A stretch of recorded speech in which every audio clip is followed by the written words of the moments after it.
talk about something you worked very hard on and saw some success in, with some school choice stuff.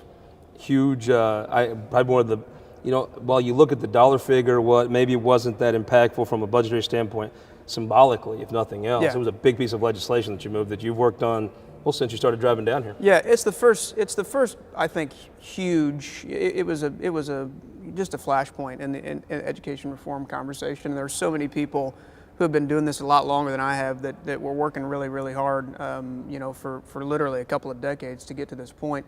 We're not done yet. There's this ongoing CRT discussion and all of these things that are happening in that space. My view of the world is you can snap a finger and say you're going to ban CRT and it's not really going to change anything. If you want to figure out how to make sure that your kids aren't being exposed to biased, left-leaning activist teachers, you have to have as much school choice as humanly possible in the state of Missouri. That's how you give teachers, that's how you give parents and kids the chance to say, hey, we don't like what's happening here, and we're going to take our money, and we're going to take our kids, and we're going to go somewhere else.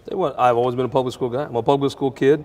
I'm a huge fan of them. Me too. And I think there's a large part of this state, you get out in rural Missouri, that has a deep affection for their schools, and frankly have been the biggest opponents of any type of large change.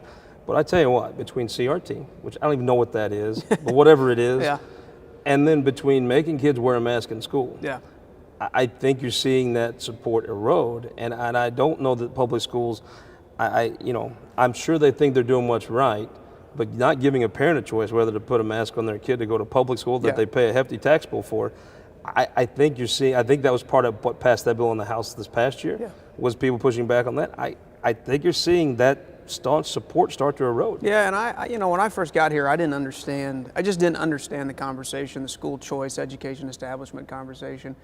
But the one thing I will say, there are a lot of great teachers in Missouri and around the country, but the people who represent those individuals up here and the administration is as far left and as far activist as I have ever seen in my lifetime. And so there is a disconnect as it relates to education policy between a rank and file teacher in Jefferson City or wherever else and the people who are speaking for them here. I think the people who are speaking for them here have done those people a tremendous disservice. Well, if I was a charter school advocate, I'd be out in front of that public school handing them masks out many as you can take. That's right. You're just driving people too. And look, I've said it a million times, the fundamental flaw between the school choice education establishment conversation, because I believe in school choice, does not make me anti-public education. And so I want public education to succeed. I want to put more money in public schools. I just want that money to be accountable.